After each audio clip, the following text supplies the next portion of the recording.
साथियों नमस्कार। कैसे हैं आप लोग? आशा करते हैं कि आप और आपका परिवार अच्छा होगा। आज के इस सेशन में हम बात करने वाले हैं टॉप 100 क्वेश्चन की। और इसमें अगर आप इस वीडियो को पूरा देखते हैं तो आपका जीके और जीएस दोनों साथ में आपका तैयार होता रहेगा। और आप इस वीडियो को देखने के बाद आपको अंदाज़ा हो जाएगा कि आप जो तैयारी कर रहे हैं वो कितनी हद तक आपने तैयारी कर रखी है। चलिए हम वीडियो को शुरू करते हैं। रेफ्रिजरेटर यानी जिसे आप फ्रिज बोलते हो, रेफ्रिजरेटर में कौन से गैस का उपयोग पानी को ठंडा करने के लिए किया जाता है?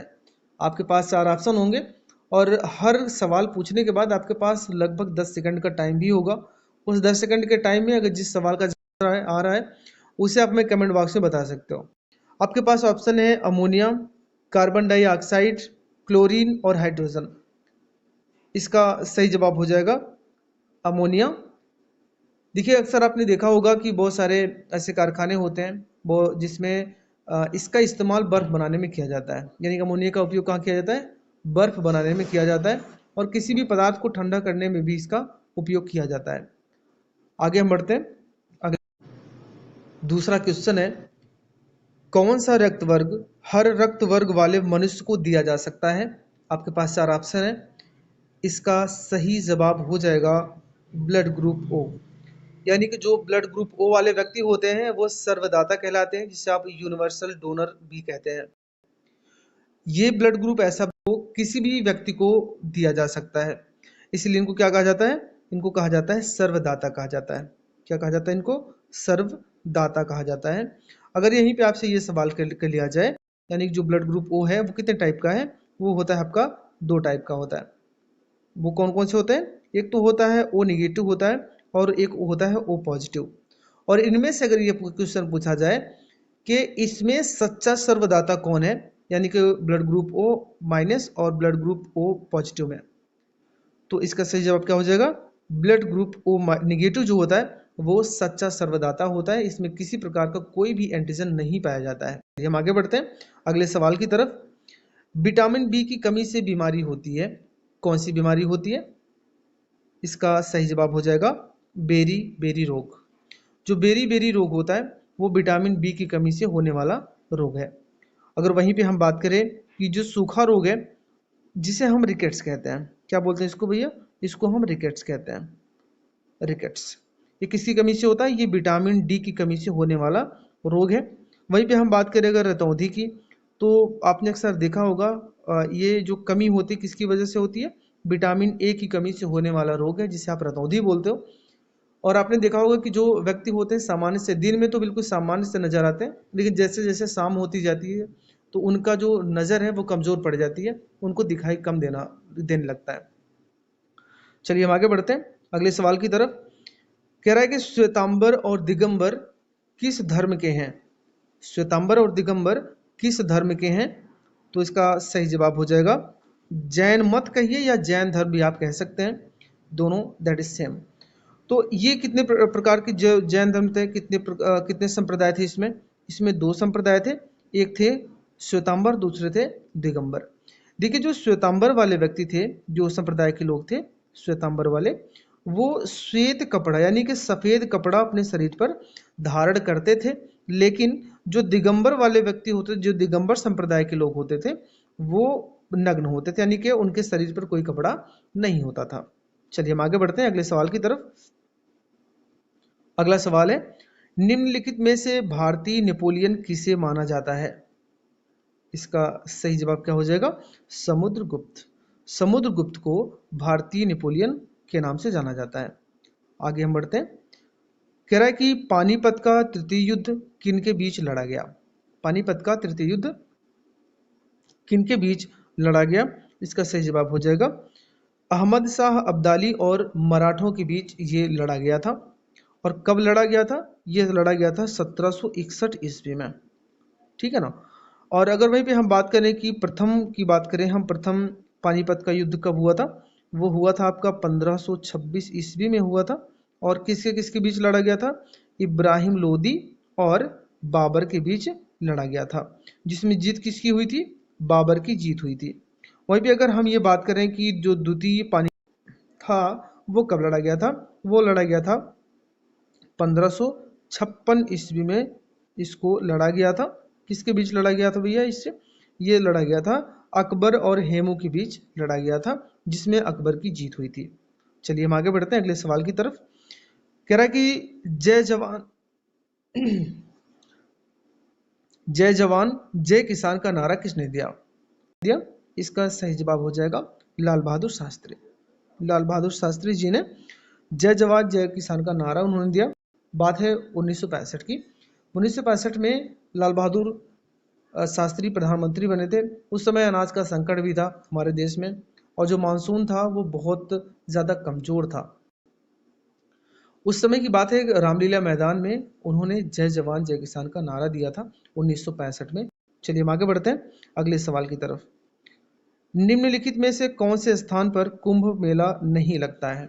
कुंभ मेला नहीं होता है। तो देखिए ज़रा कि ये 4 जगह पर लगता है कुंभ मेला के। कुंभ मेला कितनी जगह पर लगता है भैया? 4 जगह पर लगता है। उन 4 जगह के क्या नाम है? एक प्रयागराज है, उज्जैन है, हरिद्वार और नासिक में लगता है। तो इनमें देखिए उज्जैन भी शामिल है, इलाहाबाद जिसे आप प्रयागराज कहते हैं, हरिद्वार भी शामिल है। यानी कि वाराणसी में कुंभ मेला नहीं लगता है। इसका सही जवाब हो जाएगा वाराणसी। अगला सवाल है कि शिक्षा के क्षेत्र में कौन सा सबसे नया कानून है? आपको बताना है यहाँ पर। इसका सही जवाब हो जाएगा अनिवार्य प्राथमिक शिक्षा। बिल्कुल नया कानून है। आगे बढ़ते हैं हम। भारत का प्रधानमंत्री बनने के लिए न्यूनतम आयु क्या है?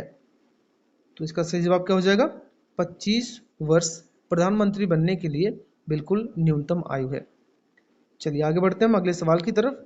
कह रहा है कि राज्यपाल की नियुक्ति कौन करता है? राज्यपाल की नियुक्ति कौन करता है? इसका सही जवाब हो जाएगा राष्ट्रपति। कौन करते हैं भैया? राष्ट्रपति करते हैं। अगर हम ये बात करें कि किस अनुच्छेद में करते हैं और इनकी शपथ कौन दिलाता है, देखिए अनुच्छेद 155 के अनुसार राज्यपाल की नियुक्ति भारत के राष्ट्रपति करते हैं।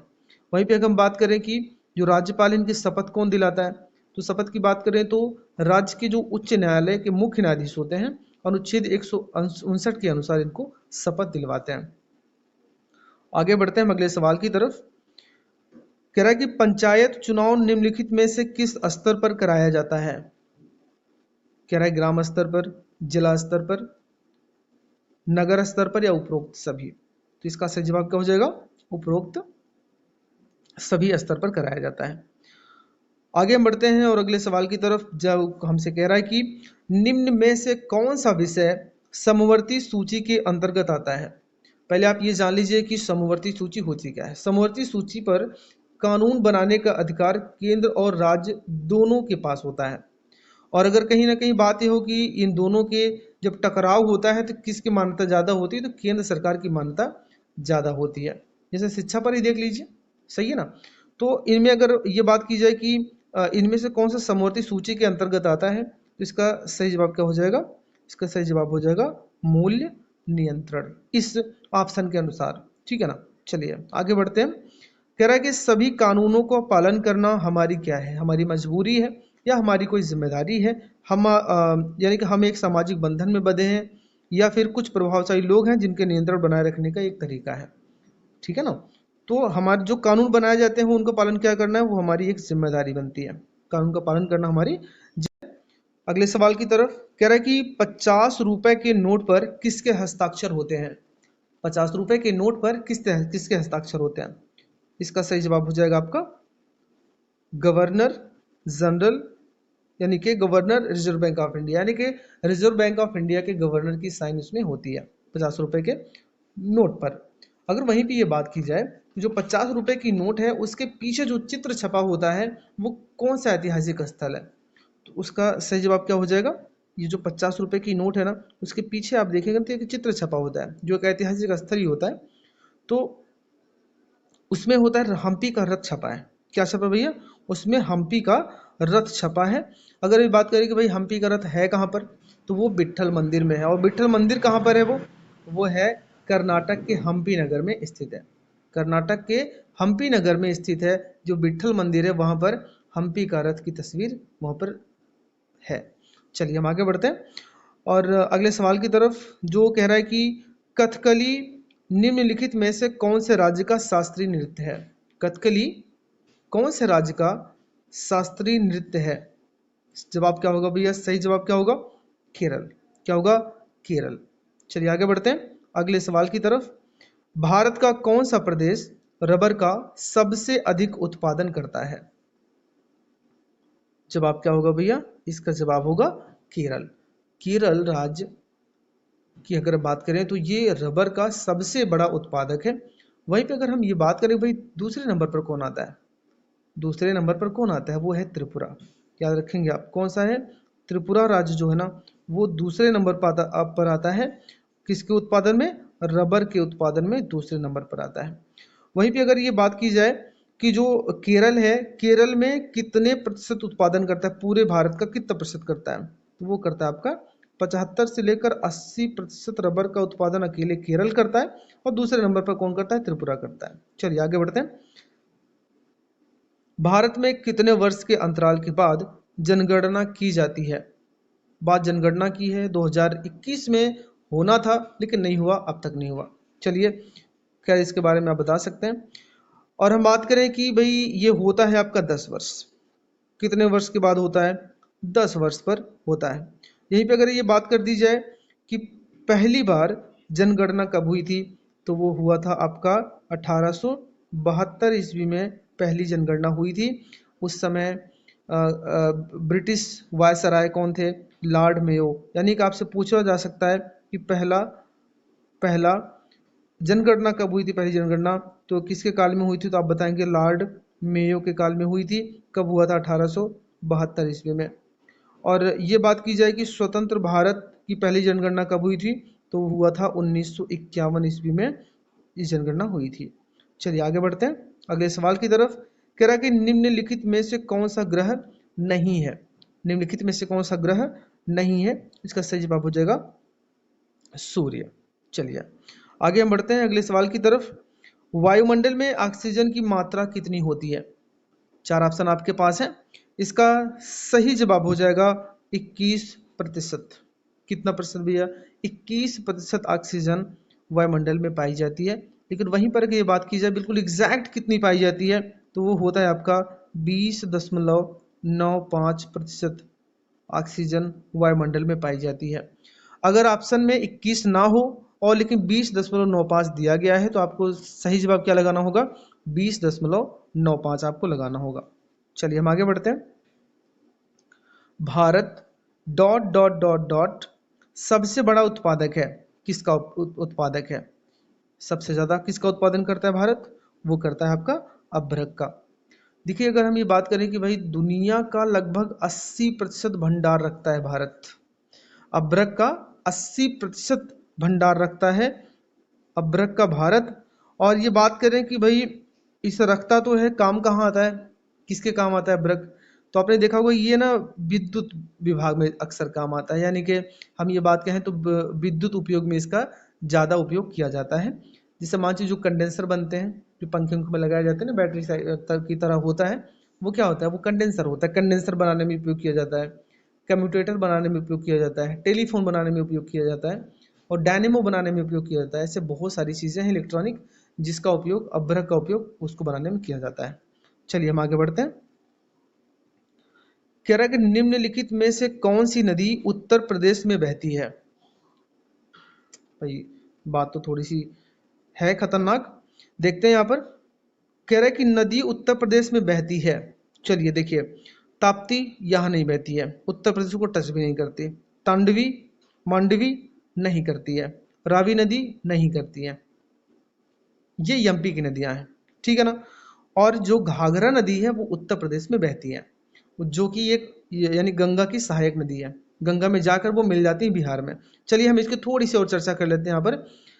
देखिए जो घाघरा नदी है ना, वो तिब्बत के मानसरोवर झील के समीप से निकलती है। कहाँ से निकलती हैं? तिब्बत के मानसरोवर झील के समीप से निकलती हैं। और यहाँ से यह नेपाल में प्रवेश करती हैं। जैसे वह नेपाल में प्रवेश करती है तब उसका नाम वहाँ पर करडाली है। घाघरा नदी का नेपाल में क्या नाम है? करडाली नाम रखा गया है। और जब ये उत्तर प्रदेश और बिहार में बहती हुई कहाँ मिल जाती है? गंगा मिल जाती है। उत्तर प्रदेश बिहार में क्या कहा जाता है? घाघरा नदी के नाम से जाना जाता है, ठीक है ना। चलिए आगे बढ़ते हैं। निम्न में से कौन सी भाषा उत्तर प्रदेश की दूसरी राज्य भाषा है? सही जवाब क्या होगा? चर्चा में उठा था, कई बार सवाल पूछा जा चुका है। यहाँ पर क्या है, उर्दू। उर्दू उत्तर प्रदेश राज्य की दूसरी राजभाषा है।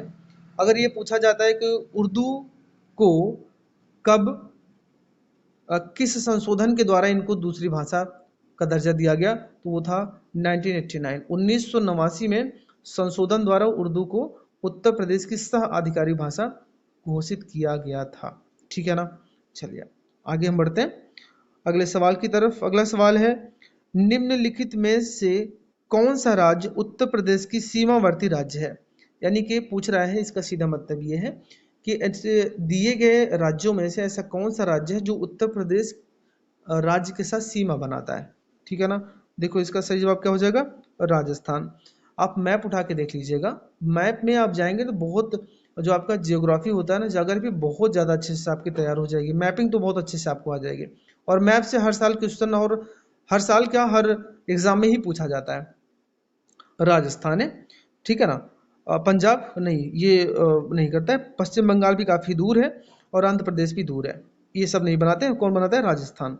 चलिए हम आगे बढ़ते हैं। हत्या के एक मामले की सुनवाई ट्रायल कहाँ होती है।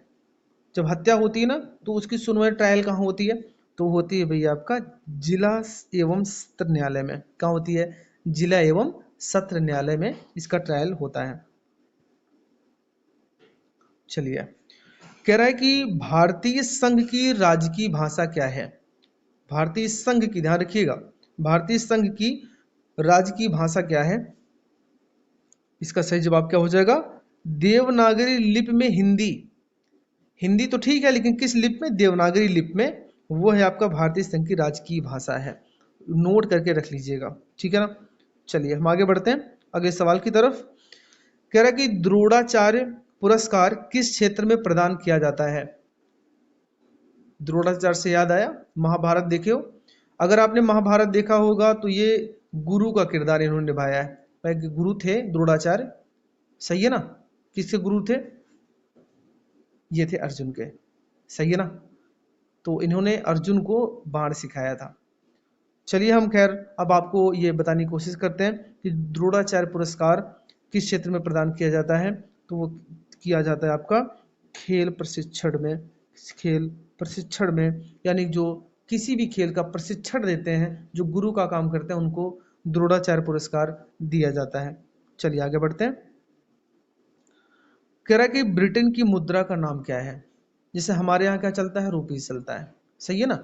उसी प्रकार से ब्रिटेन की मुद्रा क्या है, ब्रिटेन में कौन सा चलता है, क्या नाम है उस रुपए का, उस पैसे का नाम क्या है। पाउंड को आप देखें ना, तो पाउंड को उसको हम एक और नाम यानी कि देते हैं उसको, पाउंड स्टर्लिंग कहा जाता है। क्या कहा जाता है उसको, पाउंड स्टर्लिंग कहा जाता है।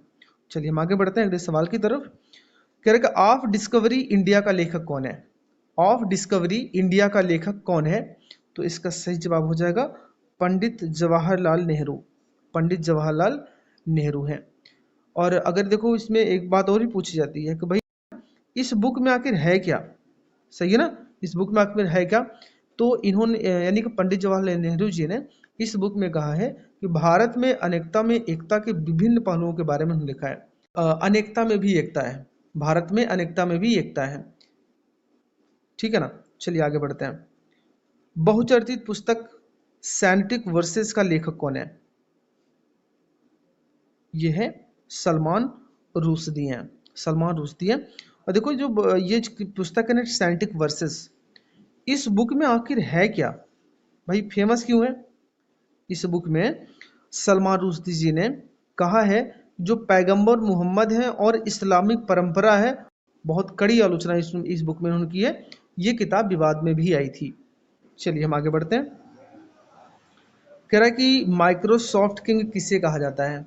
माइक्रोसॉफ्ट किंग, माइक्रोसॉफ्ट का नाम आप जानते हो, जैसे माइक्रोसॉफ्ट ऑफिस, माइक्रोसॉफ्ट वर्ड, सही है ना, Microsoft Excel, Microsoft PowerPoint. तो माइक्रोसॉफ्ट का किसका है, वो माइक्रोसॉफ्ट कंपनी किसकी है, तो वह है भैया बिल गेट्स की। तो बिल गेट्स क्या कहा जाता है, उनको कहा जाता है माइक्रोसॉफ्ट किंग के नाम से जाना जाता है। चलिए हम आगे बढ़ते हैं अगले सवाल की तरफ। कह रहे कि लॉन टेनिस में किस जोड़ी ने 2013 यूएस डबल्स चैंपियनशिप जीता। इस बात को आप विशेष ध्यान रखेंगे कि जो लॉन टेनिस होता है उसमें बीच में एक होती है और इस तरफ एक खिलाड़ी होता है, इस तरफ भी एक खिलाड़ी होता है। वहीं पे अगर हम ये बात करें कि भाई डबल का मतलब क्या होता है, यानी कि दोनों तरफ दो दो खिलाड़ी होते हैं, सही, दोनों तरफ दो दो खिलाड़ी होते हैं, उसको डबल्स कहा जाता है। तो किसने जीता था, किस जोड़ी ने इसको जीता था?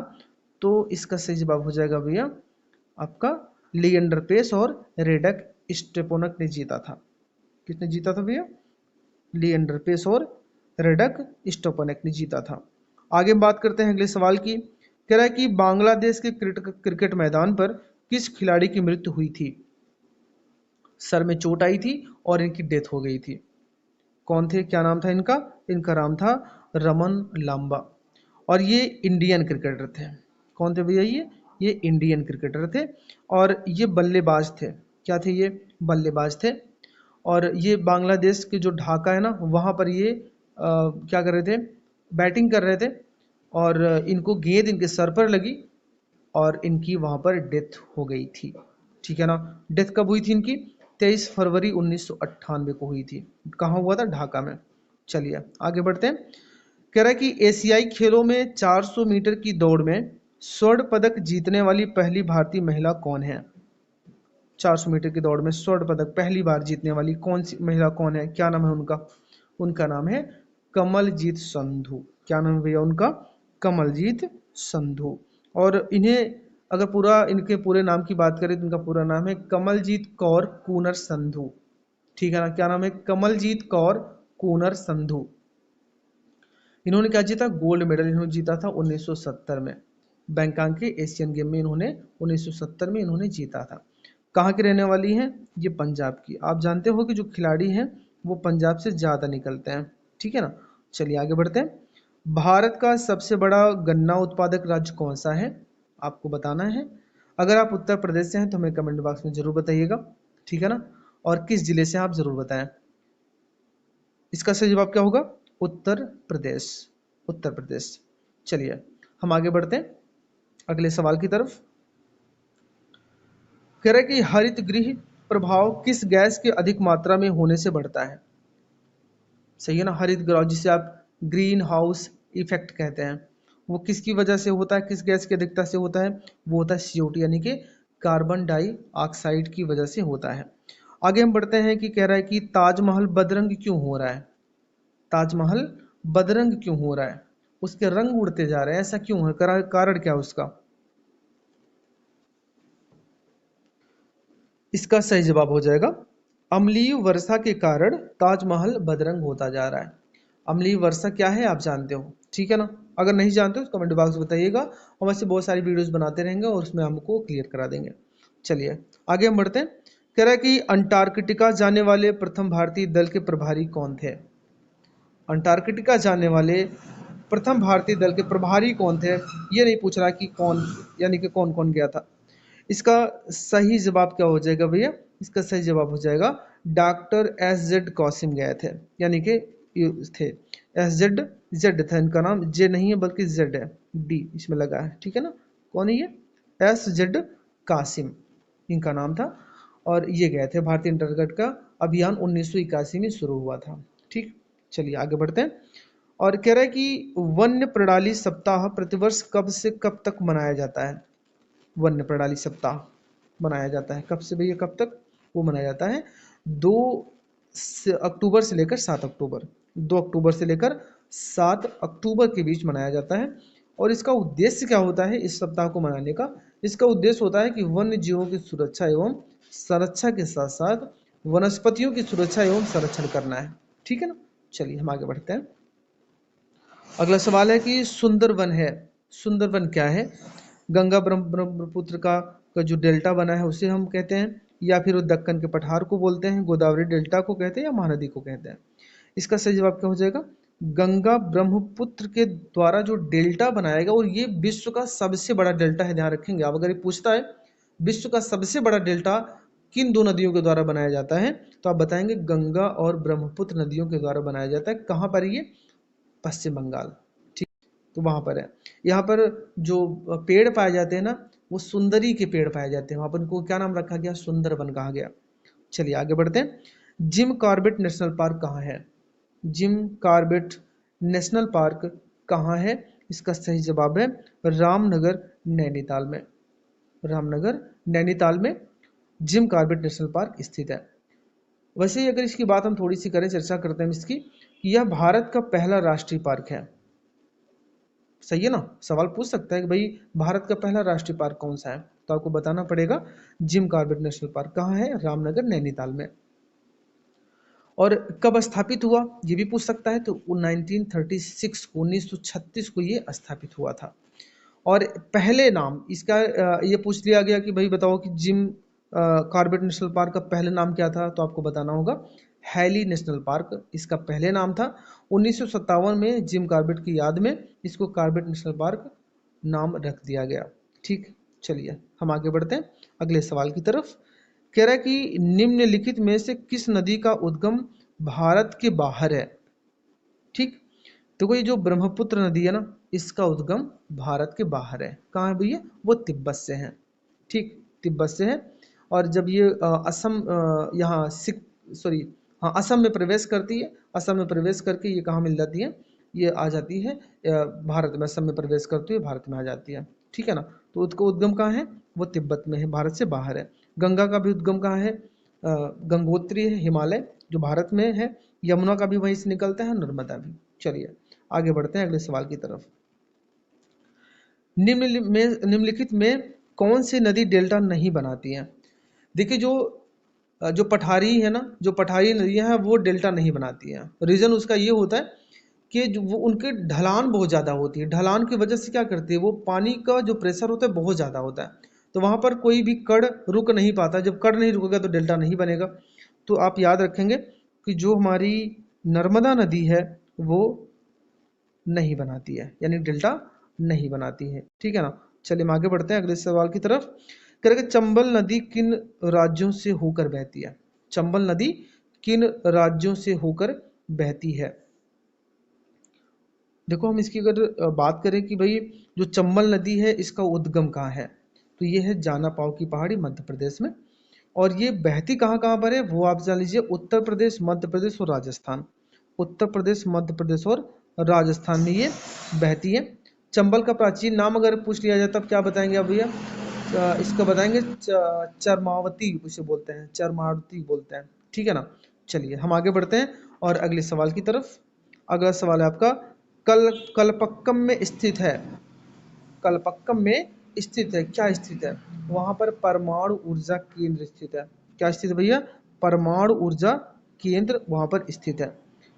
अब बात हो रही कि क्वेश्चन नंबर 47 पर हम पहुंच चुके हैं। ज्वार भाटा की उत्पत्ति का कारण क्या है। ज्वार भाटा की उत्पत्ति का कारण क्या है, तो वो इसका सबसे बड़ा रीजन है कि चंद्रमा का गुरुत्वाकर्षण है। अगर आपको बहुत ज़्यादा जानकारी मान चाहिए तो आप गूगल भी कर सकते हो या अपनी किताबों को भी आप नोट कर सकते हो, ये बातें हैं। ठीक है ना, किताबों से आप रीड कर लीजिए। कह रहे कि गोबी, कालाहारी, अटाकामा और सहारा क्या है। क्या ये किसी सब्जी का नाम है, या कोई मरुस्थल है, चक्रवाती तूफान का नाम है, या शीतोष्ण घास के मैदान है। इसका सही जवाब क्या हो जाएगा, ये सभी मरुस्थल के नाम है, गोबी, कालाहारी, अटाकामा और सहारा। ठीक है ना, चलिए आगे बढ़ते हैं। अगला सवाल है आपका कि वायुमंडल में कौन सी गैस सबसे ज़्यादा होती है, कौन पाई जाती है, तो वो कौन सी है, वो है आपका नाइट्रोजन। नाइट्रोजन कितने परसेंट पाई जाती है, 78.08% नाइट्रोजन वायुमंडल में पाई जाती है। चलिए आगे बढ़ते हैं। कह रहा है कि उत्तर प्रदेश की कुल आबादी भारत की आबादी का कितना प्रतिशत है। उत्तर प्रदेश की कुल आबादी भारत की आबादी का कितना प्रतिशत है, वो पूछता है, कई बार पूछ चुका है। ठीक है ना, तो वो कितना भी है, 16.4% आबादी है पूरे भारत का, उत्तर प्रदेश की आबादी। तो अभी 50 क्वेश्चन और बच रहे हैं, उसको हम दूसरे पार्ट में शामिल करेंगे, क्योंकि इतना बहुत है। अगर आप इतना रीड कर लेते हैं एक पार्ट में, कल भी आप रीड इसको कर सकते हो। ठीक है ना, तो हम डिस्क्रिप्शन में लिंक दे दे रहे हैं, वहाँ से जाकर आप दूसरा पार्ट देखें जिसमें हमने और 50 क्वेश्चन उसमें हमने शामिल किया हुआ है। ये जानकारी आपको कैसी लगी कमेंट बॉक्स में जरूर बताइएगा, अपने दोस्तों के साथ भी आप शेयर कर दें ताकि वो भी इस क्वेश्चन को रीड कर लें। वीडियो देखने के लिए आपका बहुत बहुत धन्यवाद। आपका दिन शुभ हो।